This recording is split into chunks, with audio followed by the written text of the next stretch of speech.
If you ask any financial advisor, how much do I actually need in savings? The answer is almost always going to be, well, more. But before you give up hope, I have good news. Research has shown that the amount you actually need to change your life is way less than you think. In fact, it's just £2,000. And even if 2K feels out of your reach right now, it's actually been found that even £200 saved makes all the difference to your financial resilience. In this video, I'm going to break down why £2,000 is such a powerful turning point and how you can get there faster than you think. So this study from the University of Bristol's Personal Finance Research Centre looked at how savings act as a safety net. And they found that people with £2,000 set aside are around 60% less likely to fall behind on their household bills compared to people with little or no savings. Now, obviously, £2,000 is not going to buy you financial freedom. You can't quit your job and race off into the distance. You're not going to be able to put a deposit down on a house. You're not going to be able to retire early. But what it does is act as stability money. This is the amount that can cover life's everyday disasters. I think we all know that once you throw in owning a house, having a car, having kids,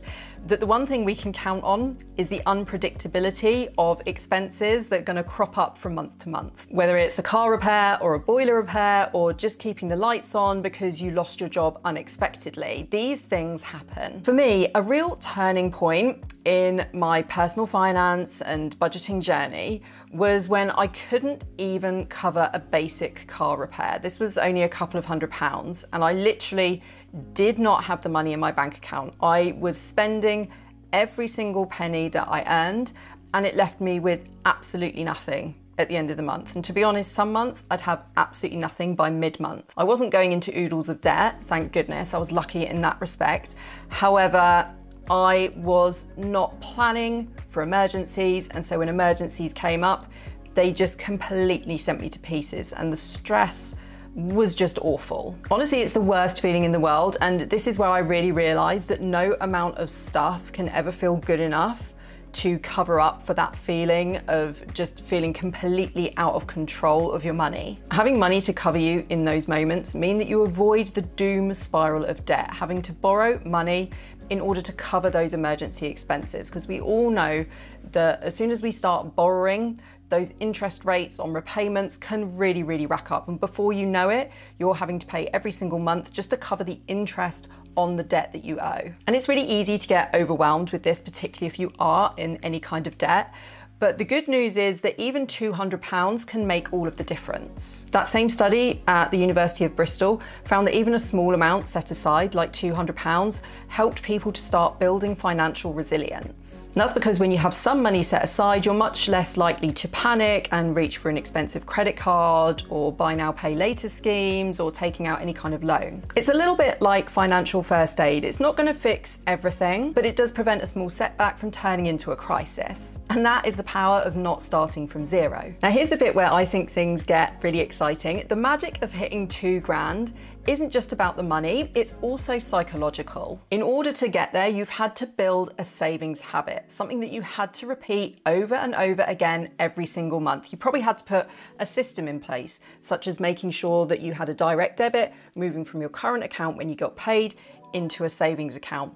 Once you've built that habit into your daily, weekly, monthly, annual routine, you're much more likely to follow through with it and keep going. And what you've done in meeting that £2,000 benchmark is that you've proved to yourself that saving is possible. You've achieved something. And I think there's also a big mental relief in knowing that money is there. You can sleep easier at night, knowing that if anything were to crop up tomorrow, or if you know that there is a boiler repair on the horizon, you're going to be able to cover it. And to be honest, it's not even just about the emergency itself, it's about knowing that you could cover one if it did come up. You know that you're not resting on a financial cliff edge and that the slightest breeze could push you over. You've stepped back. And I just think there's something so motivational and powerful about hitting your first £2,000. You've proved to yourself that you can get there. If you're someone who, say, hasn't paid particular attention to their finances before, like I was someone who thought, hey, I can't understand this kind of subject matter isn't for me. You're proving to yourself by doing that yes, I can understand this, and yes, I can do this. And then things get really exciting, because once you've got that £2,000, you can put it to work for you. So let's say that you take that £2,000 and you invest it in a stocks and shares ISA with an average return of 8% a year. In 10 years, it could grow to about £4,300. £9,000. In 20 years, around £9,300. And in 30 years, over £20,000. That is the magic of compounding in action.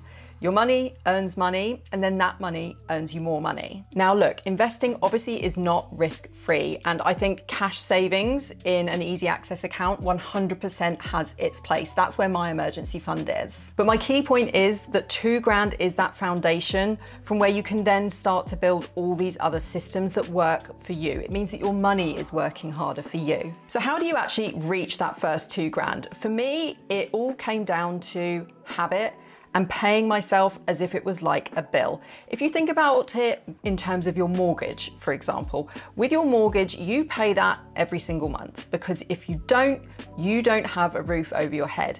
Your savings have to be as non-negotiable as that, because obviously with your mortgage, yeah, you're paying that money every month and it may feel like a real burden, but at the end of it, you're going to have an asset, and your savings are the same. You put money away like a habit every single month.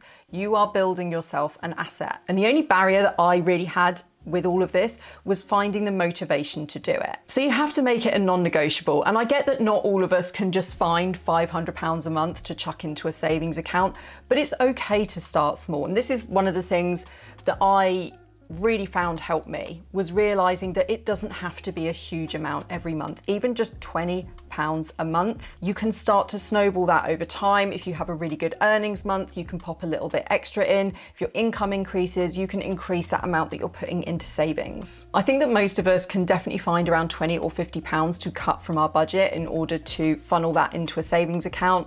You could cut back on takeaways. We've recently saved £100 a month on our grocery bill just by doing a few very, very simple things. But like the particular thing that has helped is having a really basic list of meals that we cook regularly, meal planning religiously, and making sure that we use up all food. Like leftovers no longer languish in the freezer or in the fridge. We make sure that we put them to use. And wherever possible, I avoid doing top-up shops like the absolute plague. And honestly, that one right there, that has helped me so much, avoiding the top-up shop, because the top-up shop can be fatal. You can walk in there thinking, I'm just getting milk and bread, and walk out having spent 50 quid like that. But there are a few other practical things that you can do in order to meet that 2K milestone. A lot of budgeting and savings apps, such as Monzo, for example, offer this feature where you can do round-up saving. What this means is that the app will round up any spending. Say you spent £3.50 on something, it rounds it up to £4, takes the difference, 50p, and puts it into savings for you. A lot of banking apps will do this for you as well. So you may not even need to pay for an extra app to make it work. The idea of this is that you're contributing small amounts to savings, but you're doing it without even having to think about it. You don't need any kind of discipline, it just happens automatically. The next thing to try is a savings challenge. Now, there are a ton of different savings challenges out there. The good thing about them is that it gamifies savings, it makes them a little bit exciting. For example, there's the 1p challenge. And with this, you save a penny on day 1, you save 2 pennies on day 2, you save 3 pennies on day 3, and so on and so forth. Certain apps will actually action this for you, so it doesn't have to be the case that you have to have cash in order to make this work. Another tip that will help you on this savings journey is to put the money into a high interest account. Now, when I was just starting off with getting my finances in order, I wanted to put my first lot of savings into an easy access savings account, so that if I did have an emergency, I could easily withdraw it and there were no penalties on me for withdrawing that money. I had limitless withdrawals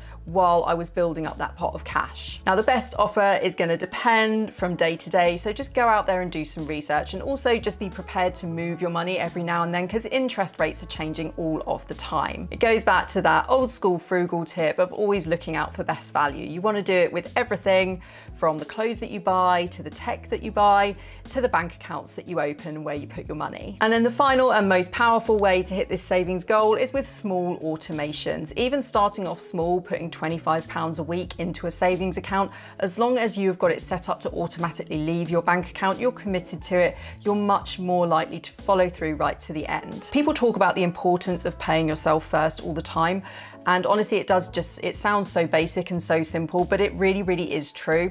If you leave savings as being the amount you save at the end of the month, like whatever you have left, you are just not going to be saving as much as if you're committed to an amount at the start of the month, because you commit to that. It has led me to cut back on impulse purchases, on buying things that I didn't need.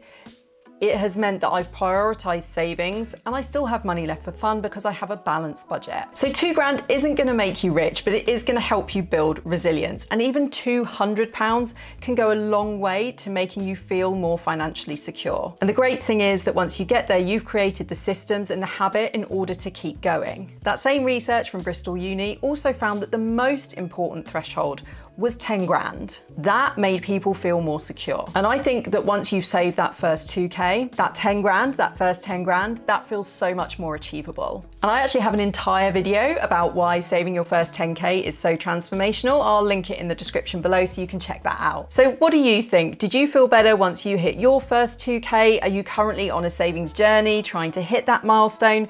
Let me know if there are any methods that have really helped you. Let's help each other out in the comments below with some motivation. And thank you so much for watching. Don't forget to give this video a thumbs up and subscribe for more from me.